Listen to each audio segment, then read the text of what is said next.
Welcome back to our show, riskfeestaxes.com. I'm Daniel Razvi, the tax attorney from Higher Ground Financial Group, and I'm here with my dad. Imran Razvi. I go by Raz, and we are father-son team. We love working together. And what we want to do is really help people have more information to make better decisions. I mean, that's really what it's about. Instead of following that one piece of information around and making all your decisions based on that, we want you to have a lot more information. So again, go to our website, riskfeestaxes.com. You can make an appointment there, a free video call with our team to find out how we can help you save as much as possible on risk, fees, and taxes. Those are the three biggest killers in retirement. And we talk a lot about risk, and market risk is a big part of that. And there's inflation risk, there's sequence of returns risk, there's longevity risk, there's all these risks. And one of the ways we talk about handling risk is to have a difference between opinion assets and contract assets. And if you've been listening to this program long enough, you know there's a lot of things we talk about opinion assets are fine to have. You just also want contract assets that you know what the value is going to be. So let's take a look at what are opinion assets. Opinion assets are anything in the market, right? There's mutual funds, stocks, bonds, all that stuff is opinion. Even your house is based on opinion. Somebody else's opinion, what they're willing to pay for it. Gold, silver, crypto, ETFs, they're all opinion based. That means you have no control over what they're worth. Now, you can do all the research you want and hope for the best, and the market changes. The market and people try to time the market, forever, and they've almost always lost. And some people are winners, but imagine how many times they've lost to become that winner that one time. Exactly. And so, should you not have any opinion assets? Should you never have opinion assets? Are they always bad? No, there's always. There's always some risk that you should take, but it's basically do you need to take risk in order to achieve your goals? Okay. So when you're young and you're putting money aside, take risks. You have plenty of time to recover. If you make a bad mistake, it's not the end of the world. You're not retiring yet. Mm-hmm. See, most of our clients are really retirees or people that are close to retirement. At that point, taking an absurd amount of risk is just absurd, right? You shouldn't take that. But I have a diversified portfolio between stocks and bonds, mutual funds. There's fixed income. I mean, that's not very much risk, right? But it's all opinion based. That's the problem. When it's all based in the market, then any type of, catastrophe across the world could affect all of your assets. And so there is something called a volatility buffer. Okay. Volatility buffer is based on something that is not based on opinion. It's based on a contract. So let's talk a little bit more about that. Why would you want something that's based on a contract? So a contract is something that you know what the value is going to be. It's predetermined. Most common is a bank account, right? You have a bank account and you have $100,000 in the bank. You will also have $100,000 tomorrow and next week and the week after. It's not going to change based on what happened in the market today, right? But what you will see is when it may not be growing that much, right? So that's the downside, but at least you'll have it there. And so if the market is crashing, now you can withdraw from the bank during that time. And there are other contract-based assets. Some of them get a much better return, right? There's treasuries. If you hold the treasury to maturity, that could be a contract, but you may not be able to sell it early. So you got to be careful with that. Insurance contracts, right? There are fixed annuities that grow. And when I say fixed annuities, I don't mean a pension type. Those can be useful for certain people, but I'm talking about just something that grows. Mm-hmm. Best way to think about a fixed annuity is it's an insured investment account. So it's still an investment account, but it's insured against loss, and it may be getting a much higher interest than the bank would give you. And that's what you can draw from any of those assets when the market's down. That doesn't mean you have all of your money in contract assets, right? We talk on this program about Warren Buffett. Warren Buffett, there was recent reports that he had hundreds of billions of dollars in cash. There was more money at the time anyway, out of the market than in the market.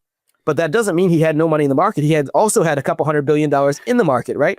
So he understands that you want to have some chance of long-term huge growth, but also you want a protection on a large portion of your money. Any money that you might need anytime soon, you want to protect it.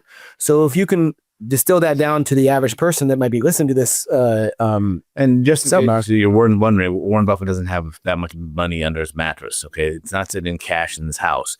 I mean, he did short-term loans. He does a lot of other things that use that cash. It's more contract-based and he has access to it. And the reason he wants to have access to it is because he's expecting, not hoping, but he's expecting the market to drop by a tremendous amount. When it does, things will be on sale, and that's what he wants to buy. So when you're young, that's, buying on sale is good, right? When things go down, you buy on sale. But when you're close to retirement, as most of our clients are, either close to retirement or in retirement, they don't have the luxury of recovering from a 50 or 60% drop. So that's where the volatility buffer comes in. We use insurance products mostly that insure against market loss. So then that way you're still gaining some growth, but there, it allows you to take more money out. So normally, how much can somebody take out in retirement?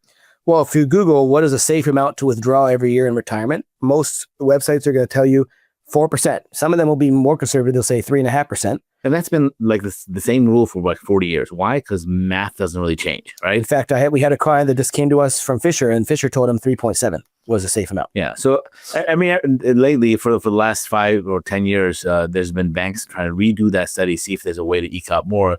And like you said, sometimes they come down even worse, 3.7%, 3.8, 4.1. It's always been about 4%. So is there a way to change that 4% number?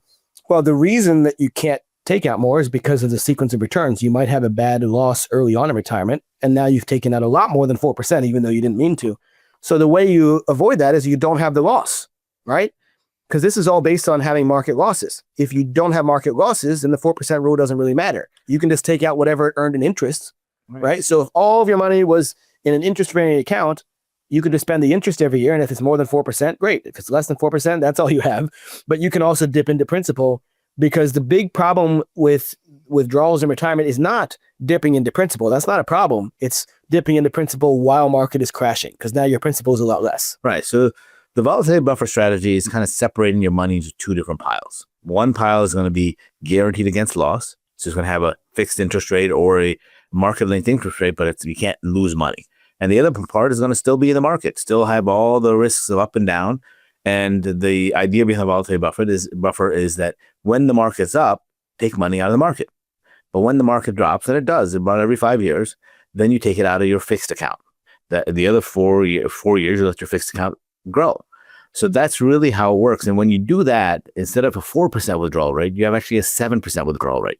So imagine me coming to you and say, okay, we've worked out your income. You can either have a $100,000 income or $164,000 income. Which would you prefer? Well, any sane person would say, I'd rather have 164, especially if the likelihood of me not running out of money is the same, right? So Right. That's really what this volatility buffer does. But it's designed for people that are close to retirement or going into retirement or in retirement. How close? How close do you have to be to retirement before you should pull back from? We say the red zone is really 5 to 10 years before and after retirement. It depends on a situation. And that's where you really have to talk to a fiduciary about your specific situation. What are you trying to do? Who's depending on your money, your assets, your income. Right. All those things matter. But really in the 5 years before and 5 years after retirement, you really can't afford to have a big loss. And how do you talk to a fiduciary? Well, you call us. You go to our website, riskfeestaxes.com. And we do give fiduciary advice to our clients. We want to make sure that anything we discuss is in your best interest. But not only do you talk to a fiduciary, you also get to talk to a tax attorney.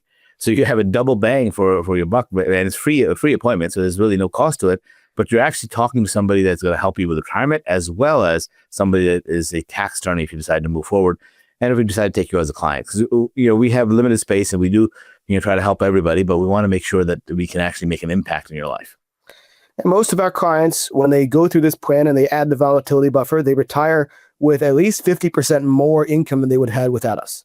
Sometimes, as you mentioned earlier, 60, 70% even, but at least 50% more income than they would have had without us. And that's a big deal. Most of our clients retire several years sooner than they thought was possible before working with us.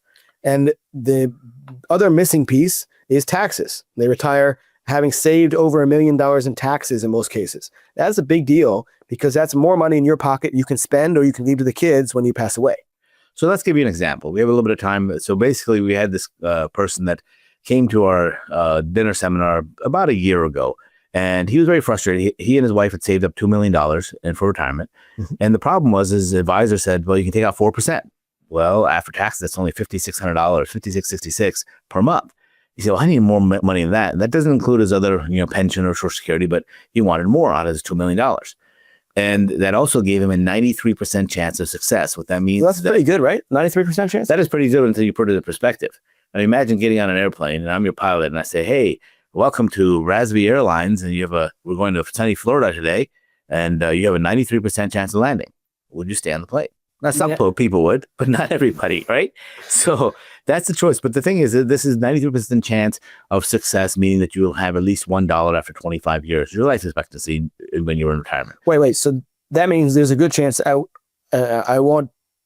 survive that long, but there'll be nothing left for the kids. That's 93%. There's 7% chance that there'll be nothing left, right? But even in that 93, a lot of those scenarios, they've burned through most of their assets. They still have a little bit left, but most of it's gone. And that doesn't happen. That's why you should really have it monitored every year, or maybe even several times a year. And if you have working with us, we do have video meetings with our clients several times a year just to monitor everything, make sure we're making tweaks and changes to safeguard your money against those kind of losses. But anyways, back to this gentleman. So it was sold 4%. He had same advisor and he said, well, I don't like these numbers. So he went to actually 7 other advisors and they all said the same thing. Why? Because of math. It doesn't change. It's the same no matter who you ask. So he just came to our seminar because again, our dinner seminar was free and he came just to see. And we showed him some things that he decided, okay, I want to talk to you guys. When we talked to him, we were able to show him that he could save over $1 million in taxes, but nobody even talked about it. They only talked about income, which would be taxable his entire life. Right. Save over $1 million in taxes. And if we put the volatility buffer in place, what would happen? If you put the volatility buffer in place, that means half of his money went into a contract-based asset. So in his case, he was still keeping $1 million in the market. Now, some people want to have more protection than that, but that's what the minimum he needed for the volatility buffer is to have at least half protected. So he did that. So that means $1 million was out of the market. And when he was drawing from that when the market crashed, and he draws from the market when it's doing well, and now his safe withdrawal rate is closer to 7%. With the same 92% chance of success. And so instead of after taxes having $5,600 a month, he's got $9,300 a month after taxes. Even though the taxes are higher on that much higher income, he still gets $9,300 a month. That is 64% more income after taxes in retirement now compared to what his other advisor had told him. And there's only one option. So we actually gave him another option and they went between the two. So there was the husband and wife looked at it and said, okay, we want something in between. So there's lots of different options. So what we're getting at is don't just make a decision based on limited information. Talk to us and our tax attorneys and really see how we can save you on not only on taxes, but on income, give you more income and let you enjoy your money better. If you have a couple $1 million saved and you want to know how you can retire earlier and with a lot more money, go to our website, riskfeestaxes.com. Again, that's riskfeestaxes.com.